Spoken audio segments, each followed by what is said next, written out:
The F71 error code on a Kenmore washer indicates a communication problem between the main control board and the user interface control board.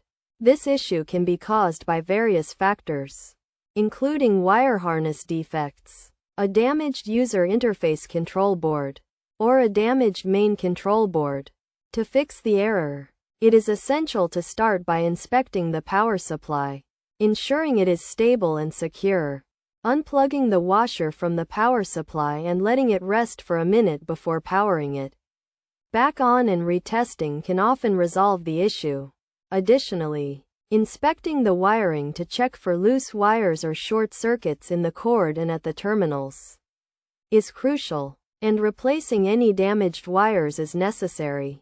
If the issue persists, inspecting the user interface control board for any shorts or damage is the next step, and replacing it if necessary. Similarly, checking the main control board for any burned or shorted components and testing it for continuity using a multimeter is vital, and replacing it if damaged. By following these steps, the F71 error code can be effectively resolved.